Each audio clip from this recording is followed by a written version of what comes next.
Graça e paz, amados, em nome de Jesus. Vamos começar mais um culto para a glória do nosso Deus.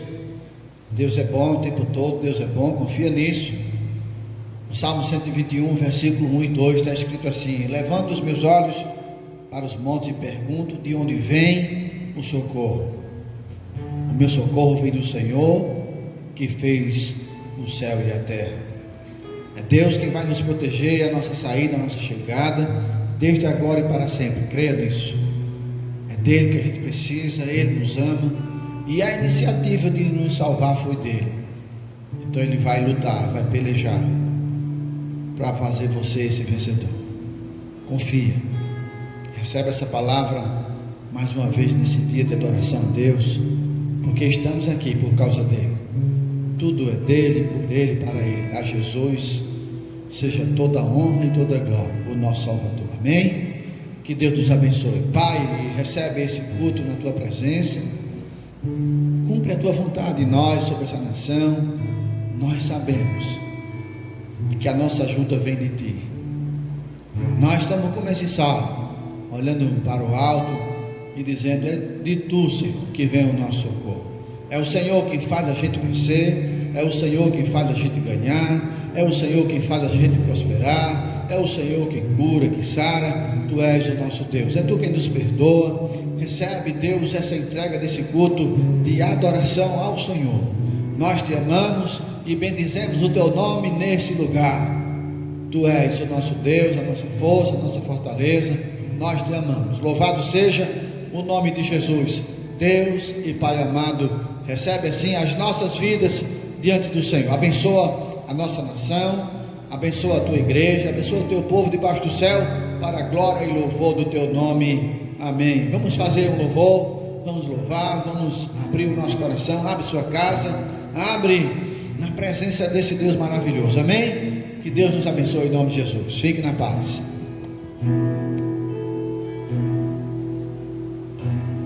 Se o sol se pôr e a noite chegar, tu és quem me guia. Se a tempestade me alcançar, tu és meu abrigo.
Esse é o momento do culto que nós continuamos adorando ao Senhor, trazendo nossos dízimos e oferta à casa do Senhor. Vai aparecer a descrição, na descrição, e vai aparecer a imagem aí da agência e conta da nossa igreja. Eu peço a vocês que salvem nas suas configurações bancárias, e nesse momento todos juntos, é o momento como você estivesse presencial na igreja, é o momento que nós podemos abrir nosso aplicativo agora e fazer nossos dízimos e ofertas. Vamos todos juntos fazer agora, em nome de Jesus. Amém.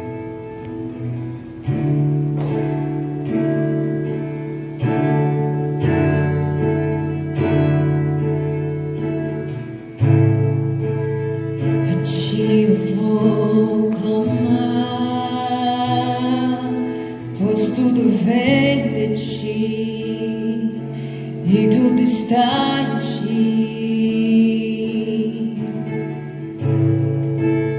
Por ti vou caminhar,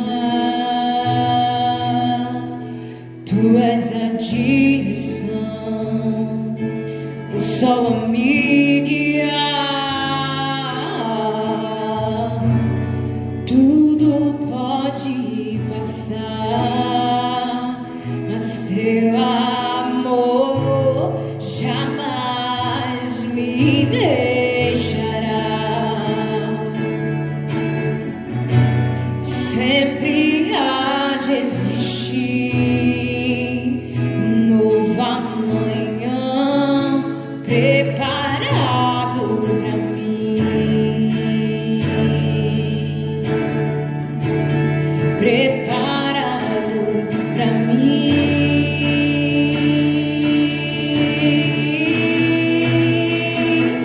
Eu me rendo aos teus pés, és tudo que eu preciso pra viver. Eu me lanço aos teus braços, onde encontro meu refúgio.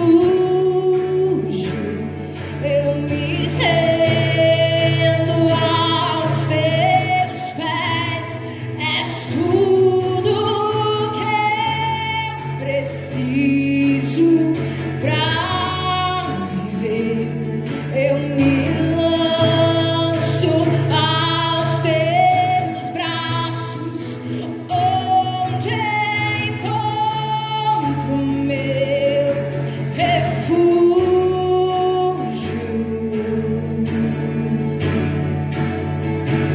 Jesus,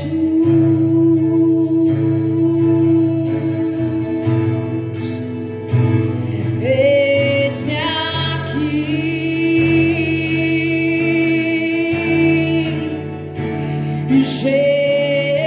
Jesus,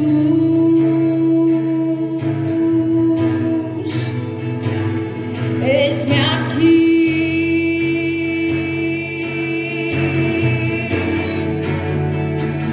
Jesus,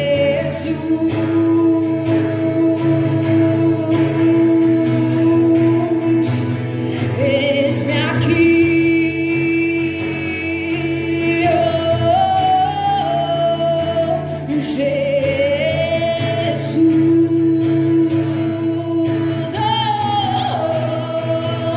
Eis-me aqui.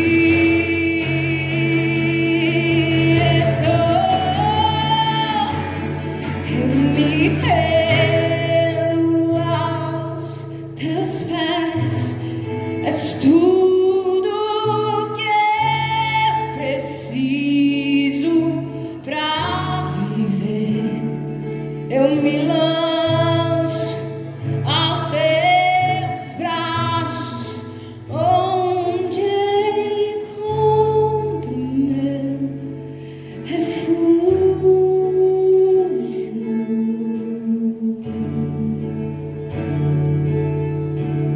Senhor, abençoa cada vida que ofertou no teu altar, e tudo vem de ti, Senhor, e do que é teu tu damos. Amém.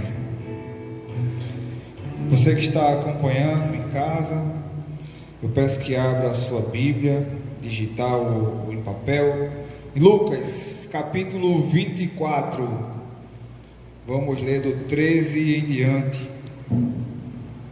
Lucas, capítulo 24. E o tema dessa mensagem é: sem Jesus vamos para Emaús. Ou sem Jesus não dá, né? Porque Emaús é um lugar de distanciamento de Jesus. Diz assim, Lucas 24, 13. Naquele mesmo dia, 2 deles estavam indo para um povoado chamado Emaús, a 11 quilômetros de Jerusalém. No caminho conversaram a respeito de tudo que havia acontecido. Enquanto conversavam, discutiam, e o próprio Jesus se aproximou e começou a caminhar com eles. Mas os olhos deles foram impedidos de reconhecê-lo. Ele lhe perguntou: sobre o que vocês estão discutindo enquanto caminham? Eles pararam com seus rostos entristecidos. Um deles, chamado Cleopas, perguntou-lhes: você é o único visitante em Jerusalém que não sabe que as coisas que aconteceram aqui durante esses dias? Eu estava no 18, agora vou dar um pulinho para o versículo 25, para antecipar, encurtar a leitura. Versículo 25 diz assim: e ele disse: como vocês custam a entender e como demoram a crer tudo que os profetas falaram? Não devia o Cristo sofrer essas coisas para entrar na sua glória? E, começando por Moisés e passando por todos os profetas, explicou o que constava a respeito dele nas Escrituras. Ao se aproximarem do povoado para o qual estava indo, Jesus fez com que ia passar mais adiante. Mas eles insistiam muito com ele e disseram: fique conosco, pois a noite já vem e o dia já está quase findando. Então Jesus entrou para ficar com eles. Versículo 30, quando estavam à mesa com eles, tomou o pão e, tendo dado graça, partiu e deu a eles. Então os olhos deles foram abertos, aleluia, e reconheceram, e ele desapareceu diante da vista deles. E perguntaram-se uns para os outros: não estava queimando o nosso coração enquanto ele no caminho explicava sobre as Escrituras?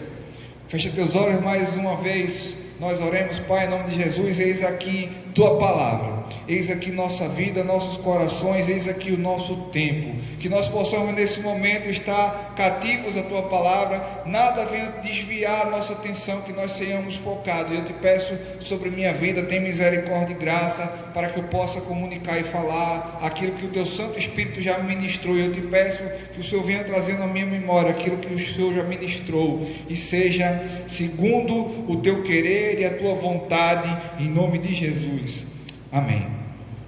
Como eu falei, eu estou trazendo essa passagem de Emaús porque estamos vivendo o período pós-Páscoa. Semana passada, retrasada, nós vivemos a Páscoa, e logo um pouco depois da Páscoa, depois da morte de Jesus, da ressurreição, os discípulos começaram a dispersar, e alguns foram para um povoado mais distante chamado Emaús. Porém, Emaús não era a vontade de Jesus para os seus discípulos, não era a vontade de Jesus para mim e para a sua vida. O afastamento da vontade de Deus não é a vontade que Ele quer para a nossa vida. Por isso, eu estou trazendo essa mensagem na sequência desse período que nós estamos vivendo, e um pouco mais depois, 50 dias depois da Páscoa, virá o Pentecostes. Mas eu queria trazer algumas reflexões sobre esse texto do afastamento, de Jesus. E o primeiro ponto que eu queria trazer é: sem Jesus nós perdemos o caminho. Sem Jesus nós perdemos o caminho. Versículo 13 e 14 diz que naquele dia Dois estavam indo para Emaús, distante um pouco de Jerusalém. E no versículo 14 diz que no caminho, durante esse caminho, eles conversavam a respeito do que tinha acontecido. Naquela época, os cristãos não eram chamados ainda de cristãos como nós somos chamados hoje. Naquela época, os discípulos, aqueles que seguiam a Jesus, eram chamados de os do caminho. Eles eram chamados de os do caminho, aqueles que são do caminho. Justamente porque lá em Gênesis capítulo 3, versículo 24, quando Deus expulsa Adão do paraíso, e ele expulsa Adão e Eva e coloca no caminho, guardando o paraíso, um anjo com espada de fogo. Aquele caminho de volta à comunhão, de volta à convivência e relacionamento com Deus, aquele caminho estava bloqueado. E aí Deus manda Jesus. E Jesus, no Evangelho de João, capítulo 14, versículo 6, ele retoma esse caminho e ele agora declara verbalmente, dizendo a todos: eu sou o caminho, eu sou a verdade e a vida, e ninguém volta, ninguém vem, não é ninguém vai, não é ninguém vem, ninguém volta, ninguém vem ao Pai a não ser por mim. Então aquele caminho que estava bloqueado, a qual o homem seria incapaz de vencer um anjo com espada flamejante, um caminho que o homem, pelas suas condições de natureza caída, jamais seria capaz de se restabelecer novamente uma comunhão com Deus. Aquele caminho é restabelecido pelo próprio Jesus. Aquele caminho, e o caminho é Jesus. Por isso nós temos que entender que Ele é o caminho. E aí, Eclesiastes 22:6 diz: ensina o teu filho no caminho. É mais que o caminho, é ensina no caminho que ele deve andar, para que quando eles crescerem, não se desvie desse caminho. O caminho é Jesus. E não basta ensinar o caminho, tem que ensinar no caminho, ou seja, temos que viver nesse caminho e ensinar a nossos filhos qual é o caminho. Não simplesmente apontar, mas viver e andar nele, estar junto com eles. Alguns pais mandam seus filhos para a igreja e ensinam o caminho, mas mais do que ensinar o caminho, é ensinar no caminho. Isaías capítulo 55, versículo 8, diz que os planos de Deus são maiores que os nossos. Os caminhos de Deus são mais altos que os nossos. E esse caminho de Deus para a nossa vida, que são mais altos, é o próprio Jesus, porque Ele é o caminho, Ele é verdade, Ele é vida. Então, primeiro ponto: sem Jesus nós erramos o caminho. Sem Jesus, na realidade, nem existe caminho. Então aprenda o caminho é Jesus. Segundo ponto dessa mensagem: sem Jesus nós perdemos tempo. Os discípulos estavam naquele momento perdendo tempo. Versículo 15: enquanto conversavam e discutiam, estavam perdendo tempo conversando, discutindo, e iam num caminho contrário. Quanto tempo você já perdeu da sua vida indo por caminhos contrários? Quanto tempo nós temos perdido com conversas e discussões vãs? Quando Jesus chega e se aproxima deles, tudo vai mudar na sua vida e na minha vida. Para de perder tempo, porque o diabo, ele é ladrão de tempo. Ele não quer roubar casa e carro não, meu irmão, que o diabo não precisa disso não. Ele quer roubar o teu tempo. Ele quer roubar o teu tempo. Eu sou cansado, é uma das coisas que eu mais gosto de falar aqui, e eu não sei se o povo está recebendo. O diabo inventa artimanhas e maneiras para roubar o tempo. Coisas boas acabam se tornando coisas ruins, a qual o homem começa a devotar muito tempo. E aí eu posso dizer: YouTube, Facebook, Instagram, jogos. Quantas horas as pessoas estão gastando com jogos? São coisas essenciais boas para o lazer, mas o quanto tempo a gente está perdendo com coisas vãs. E aí o diabo quer roubar o tempo, porque a pessoa cresce, o jovem cresce e gastou tanto tempo com isso e perdeu o tempo de viver com mais tempo com Deus, perdeu o tempo de estudar mais e construir um futuro. O diabo está roubando o tempo, e quando o jovem chega aos seus 40, a minha idade, quando olha para trás, vê o tempo que perdeu, que foi perdido, que foi roubado com as armadilhas do inimigo, e não construiu algo sólido na sua vida. O diabo tem roubado o tempo. Então, sem Jesus, amados, nós estamos perdendo tempo. Certa vez um amigo na faculdade, sobre esse tema do tempo, ele falou: eu vou aproveitar bem muito a vida, e depois eu entrego minha vida para Jesus no final da vida, e vou para o céu igual a tu. Eu disse: meu irmão, tem uma certa verdade, porque qualquer um que aceita Jesus a qualquer tempo, viu, como o Senhor e Salvador, Ele é bondoso e é misericordioso, e vai para o céu em nome de Jesus. Porém, quanto tempo você vai perder? Quanto tempo você vai perder? Se você tem um objetivo e tem uma meta, que é entregar a vida para Jesus, quanto tempo você vai caminhar sem Jesus? Possa ser que um dia seja tarde. É a mesma coisa de dizer: eu quero ser um grande nadador, eu quero ser um medalhista, eu quero ganhar provas de natação e treinar para xadrez, ser um bom jogador de xadrez. Você tem uma meta e está fazendo outra coisa. É a mesma coisa da pessoa dizer: eu quero fazer um vestibular de medicina, que eu amo, queria ser médico, e estudar para ser engenheiro, e ser um engenheiro, fazer um vestibular para engenharia. É se contradizer. O diabo está fazendo confusão, e nós estamos perdendo tempo. Se você tem uma meta, entregar a vida para Jesus e viver para Jesus, entrega agora. Eu já perdi muito tempo sem Jesus, e hoje eu não quero perder mais tempo. Eu mesmo, perdi muito tempo. Jesus se aproximou e começou a caminhar com eles, nessa problemática do tempo ainda. Veja que os discípulos eram uns sem Jesus, perdendo tempo, e muda quando Jesus chega e começa a se aproximar deles e a conversar com eles. Aí eu vou fazer duas perguntas para a sua reflexão. Você está perdendo? 3.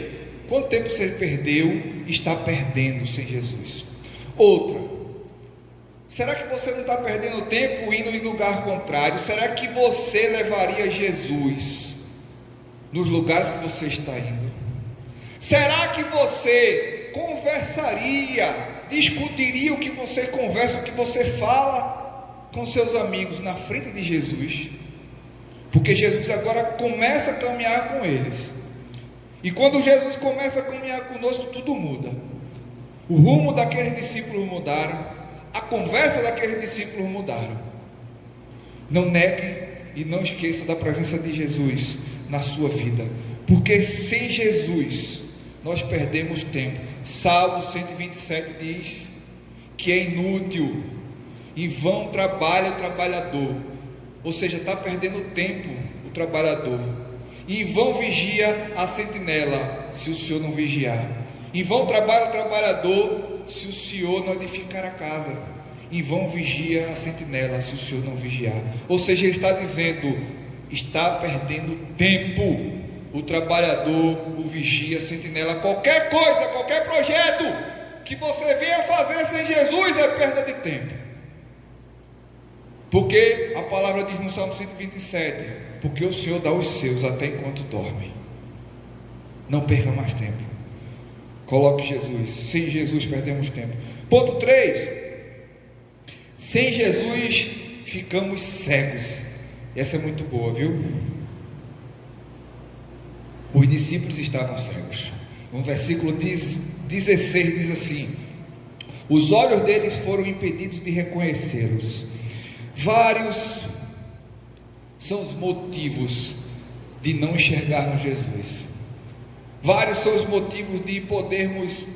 Jesus está caminhando. Veja que coisa tremenda.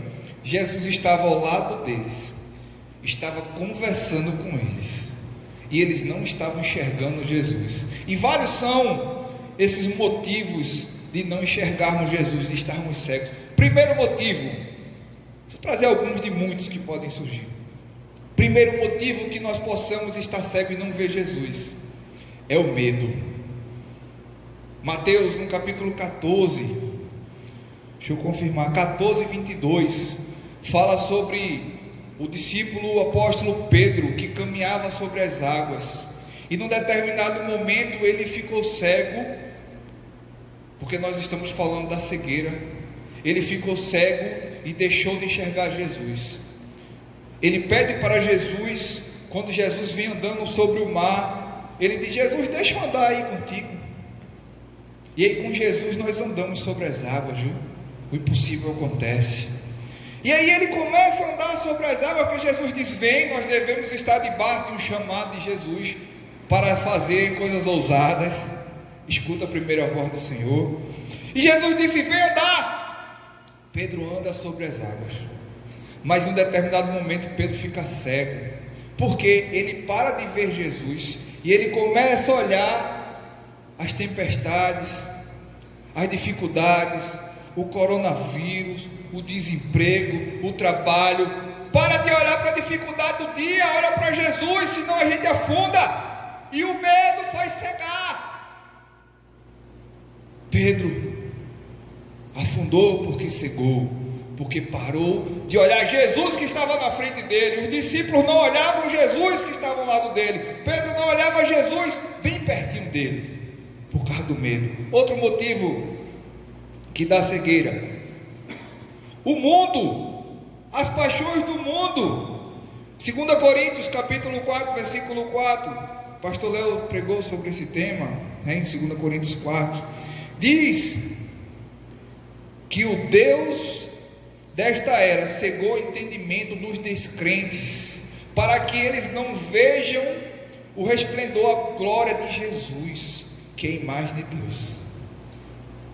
Então, o que cega, a palavra diz, a palavra é clara em falar nessa palavra, nesse tema que eu estou falando. Deixa eu ler de novo. Deus, o Deus desse século,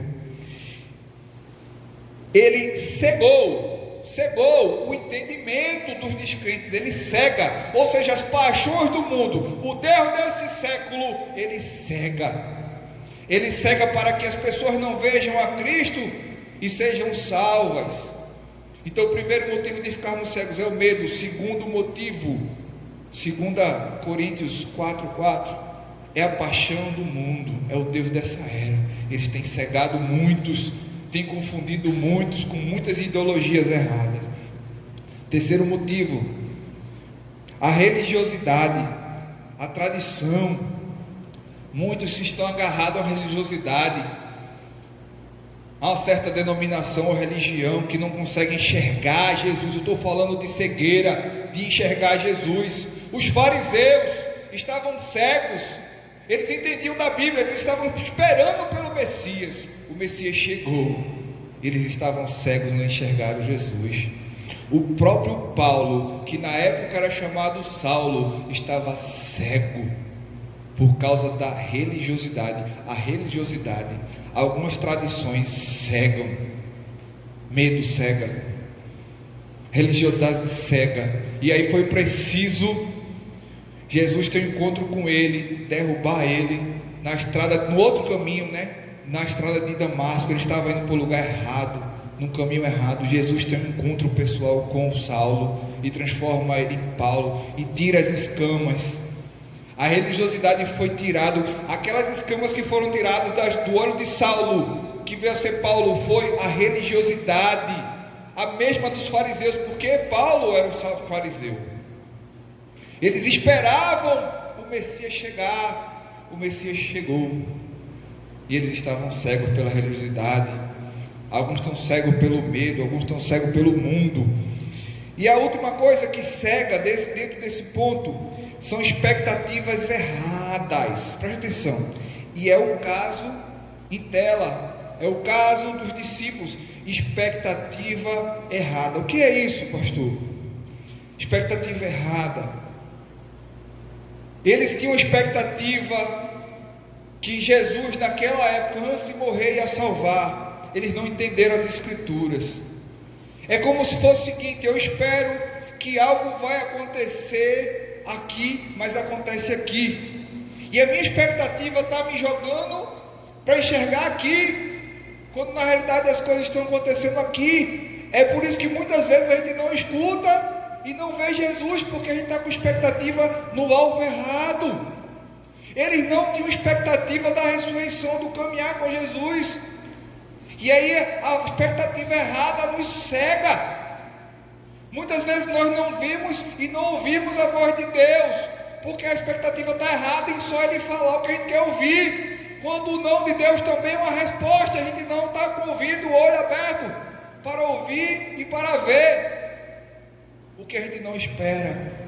Se os discípulos estivessem na expectativa certa da volta de Jesus, qualquer gato miando, é Jesus voltando.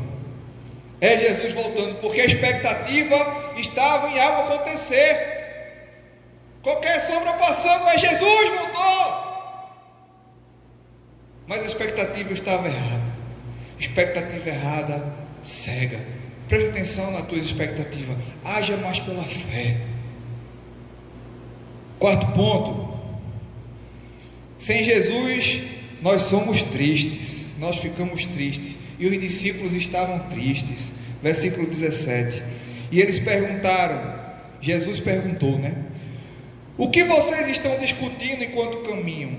E eles pararam com rostos entristecidos. Olha, eu gosto de dizer isso. O dia mau sempre vem. E nós temos que estar preparados. Nós estamos vivendo um dia mau. Nem tudo são flores. Nem sempre a gente vai andar num barco numa bonança. Certamente vamos num avião passar por uma tribulação. Certamente num barco vamos passar por tempestade. E na vida tereis tribulações, mas tende bom ânimo, porque eu venci o mundo. João 16:33. Jesus venceu o mundo por nós, tende bom ânimo. As tristezas virão. Os discípulos estavam tristes. A palavra diz que os discípulos estavam tristes. Jesus por muitas vezes ficou triste. A tristeza veio sobre Jesus, a angústia veio sobre Jesus. Para não ficar nas minhas palavras, o problema é como a gente trata a tristeza, como a gente se entrega ou não à tristeza. A alegria é fruto do Espírito. Lucas 22, 43 a 45 diz assim: quando Jesus estava angustiado, triste, ele não estava feliz e alegre e saltitante, ele estava angustiado, estava triste, na oração do Getsemane. Lucas 22, 43, e apareceu então um anjo que o fortaleceu. Olha que coisa linda, presta atenção, recebe essa palavra no momento da angústia e da tristeza, porque Jesus orava no momento da tristeza. Você pode orar ou se entregar. Jesus, no momento da tristeza, ele não entregou as pontas, ele orava e buscava quem podia resolver a sua tristeza. Muita gente, quando está triste, fica procurando pessoas, se lamentando, pensando que as pessoas, ou até mesmo o pastor, vai resolver. Quem resolve é Jesus, que manda o anjo. Deus mandou o anjo. E quando Jesus estava triste, Jesus não deu uma de coitadinho, não ficou dizendo que ia morrer, que ele ia morrer, não ficou se lamentando, se lamuriando. Ele orou a Deus e disse: seja feita a sua vontade. Se é para morrer, eu vou morrer, mas a tua vontade que seja feita. E aí o anjo veio. Olha, momento difícil vai ter, e às vezes não passa rápido não. A gente tem que orar a Deus para que seja feita a vontade dele. Se Deus quiser me castigar, eu digo a Deus: me castiga, porque eu sei que o castigo de Deus me traz a paz. É melhor ser castigado por Deus do que pelos homens. É melhor ser castigado por Deus e ir para o céu. Está passando dificuldade, ora a Deus para mandar um anjo, como Jesus fez aqui. Deixa eu voltar ao texto. Lucas 22, 43 a 45. E apareceu um anjo do céu que o fortalecia. Aleluia. Estando ele angustiado, Jesus estava angustiado, orou. Olha, o que fazer na hora da angústia? Tanta gente pergunta isso, mas a gente já sabe a resposta. E no momento que estava angustiado, ele orou, e ainda mais intensamente. Já orou, foi? Ora mais intensamente. E o seu suor era como gotas de sangue caindo no chão. Quando se levantou da oração, voltou e encontrou, olha o que ele encontra: os seus discípulos dormindo e dominados pela tristeza. Não sou eu que estou falando não, lê o texto. Sabe como os discípulos estavam? Dormindo, dominados pela tristeza. A tristeza dominando faz você dormir, ou seja, cair em depressão. Você tem duas posturas para tomar nesse momento, na hora da tristeza. Porque sem Jesus ficamos tristes, é o nosso tópico. Ou você busca Jesus, ou você busca o Espírito Santo, porque a alegria é fruto do Espírito. Ou busca Ele para mudar o quadro, ou se entrega e é dominado pela tristeza como os discípulos, e aí vai ser dominado pela depressão. Ou então você está triste, você ora intensamente, chora, suor de sangue, lágrima, ora intensamente, que Deus vai mandar um anjo para te proteger e te guardar e para cuidar de ti. Confia nele, não confia em mim não, no pastor não, nas pessoas nele, confia no Senhor. Não que você não possa procurar ajuda, viu, amado? Os pastores dos homens, entenda, mas a maior ajuda vem do alto. A nossa confiança tem que estar em Deus. O pastor e as pessoas só vão falar o que Deus deve, o que Deus faria, como você deve agir, mas é você, parte de você. Você pode tomar a posição dos discípulos, dormir e se entregar, ou a posição de Jesus, não se entregar, não dar uma de coitadinho e orar.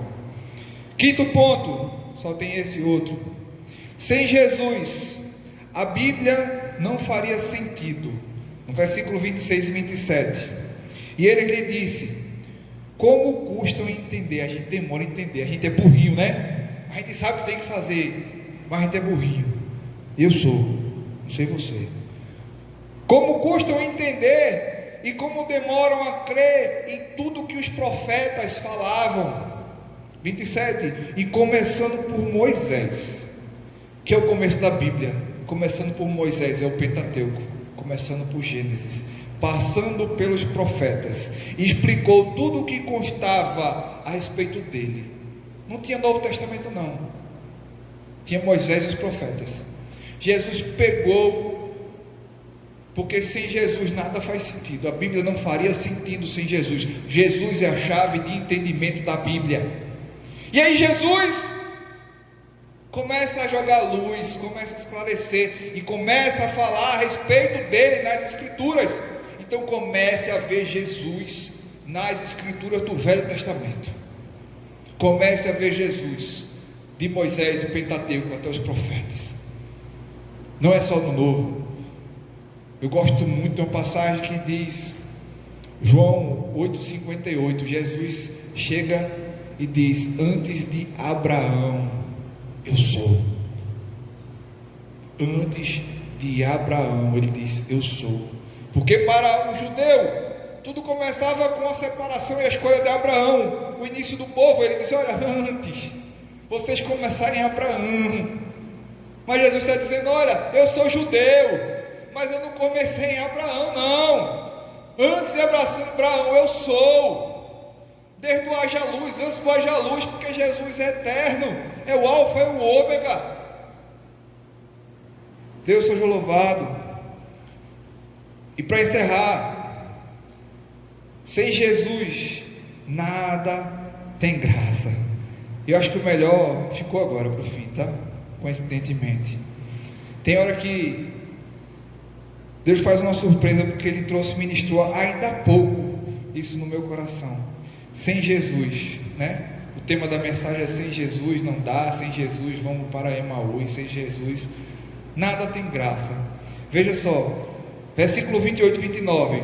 Ao se aproximar do povoado a qual eles estavam indo, eles estavam chegando em Emaús, Jesus fez como quem ia se separar, ia mais adiante, mas eles insistiam muito. Que coisa linda! Não deixa Jesus se afastar de ti, não perde a oportunidade. E eles disseram: fique conosco, fique conosco, a noite já vem, o dia já está quase findando. Então Jesus ficou com eles. Veja só, não deixe. Você pode ter andado em caminhos em destino a Emaús, mas Jesus veio em sua direção, caminhou do seu lado. E agora que você começou a sentir a presença dele, começou a entender, não deixe a presença dele se afastar da sua vida. A presença dele é melhor que tudo. Eu mesmo estou procurando aqui, mas eu mesmo não sirvo nem para me desviar mais da presença dele, porque quando a gente prova da presença do Senhor, nada mais tem graça. Antigamente eu bebia, e olhando para trás, disse: quanto tempo eu perdi, quanta coisa sem graça. Hoje eu vivo muito melhor, hoje eu me embriago com o Espírito Santo. Antigamente eu traía, e hoje eu tenho um amor pela minha esposa que eu me envergonho, e eu vejo como não tinha graça o que eu vivia antes. Antigamente eu pecava e gostava, hoje em dia eu me arrependo e vejo que as coisas que eu fazia não tem mais graça. Eu nem para desviar eu sirvo mais, nem para desviar, porque eu não consigo ver mais prazer. Sem Jesus nada tem graça. Eu não consigo mais viver daquela forma do velho homem, não consigo mais. É interessante, é mesmo que você, depois que você prova Jesus, preste atenção, depois que você prova Jesus, tudo muda. É igual você assistir um filme de 4K. Já viu um filme na TV 4K? Vai assistir agora um filme naquela televisão de chuvisco. Não sei se você já viu naquele tempo, né? Preto e branco. Olha, depois que você prova do bom, você não consegue mais gostar do ruim. É mesmo que você não tenha um carrinho ou não tenha uma moto, olha, você nunca sente falta daquilo que você nunca teve. Presta atenção, você nunca sente falta daquilo que você nunca teve. Aí você nunca teve um carro ou uma moto, aí de repente você compra um carrinho ou uma moto, você nunca mais quer pegar ônibus, você não consegue mais largar o bom. Você conhece Jesus, não dá mais para voltar a assistir televisão com chuvisco ou andar a pé. Você já conheceu o melhor da vida, não dá mais para voltar atrás. Sem Jesus nada vai ter mais graça. E para terminar, antes eu escutava ainda, né, música eletrônica, aqueles batidão, buf, buf, buf. Hoje eu louvo a Jesus, não dá mais para escutar o buf, buf, buf não. Hoje em dia só dá para escutar Jesus, só dá para louvar Jesus, porque é muito melhor. É a mesma coisa que a gente provar um prato gostoso e depois comer, né, bolacha pura. A gente comer um hambúrguer, um sanduíche, não vou nem dizer a marca, e depois comer pão com manteiga. Não dá, gente. A gente quer comer coisa melhor, a gente quer viver o melhor. Jesus é o melhor. E aí, para terminar, eu vou fazer um desafio. Vou chamar Gil para cantar um novo louvor que ela nunca tocou, chamado Emaús. É um desafio, Gil. A gente perdoa, já estou dizendo que você nunca cantou, para você ter uma margem. Amém? Não te coloquei numa rascada, mas nem tanto. E aí, com Jesus, amados, sem Jesus, né, nada vale. Mas aí, para finalizar, o versículo 30 em diante diz assim: quando estava à mesa com eles, tomou o pão e, tendo dado graça, partiu e deu a eles. Então os olhos deles foram abertos no momento da mesa, no momento da comunhão, no momento do amor, no momento da fraternidade, do partir do pão. Os olhos deles foram abertos, aleluia. E eles desapareceram e perguntaram um para o outro. Eles perguntavam: não estava queimando, eu não sei o seu, o meu tá, não estava queimando o seu coração, nosso coração, enquanto ele falava e expunha as escrituras pelo caminho? Quando Jesus fala, nosso coração queima. E aí a gente volta, a gente se arrepende. Volte de Emaús, não perca tempo, não perca mais. Porque com Jesus, antes era sem Jesus, né? Com Jesus nós encontramos o caminho, a verdade e a vida. Com Jesus nós encontramos a felicidade e a eternidade. Com Jesus nós temos visão. Com Jesus nós ficamos alegres. Com Jesus tudo faz sentido. E com Jesus tudo fica melhor. E com Jesus o nosso coração queima. Recebe essa palavra com Jesus no teu coração. Não fica sem Ele, não larga Ele, não deixa Ele se afastar, não deixa a presença dEle sair da tua vida. Em nome de Jesus, Deus te abençoe.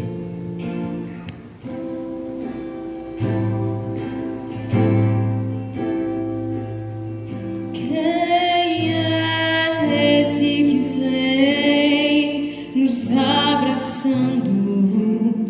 Quem é esse que vem nos constrangendo com um olhar?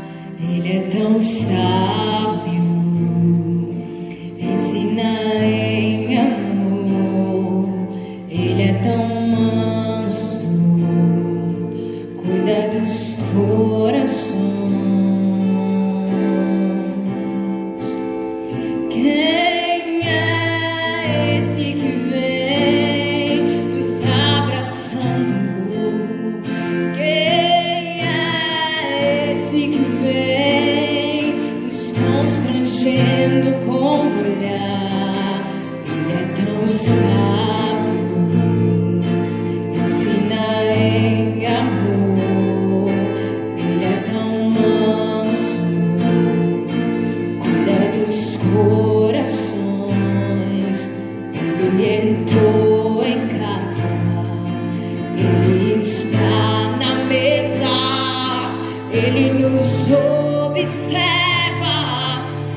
Jesus calls.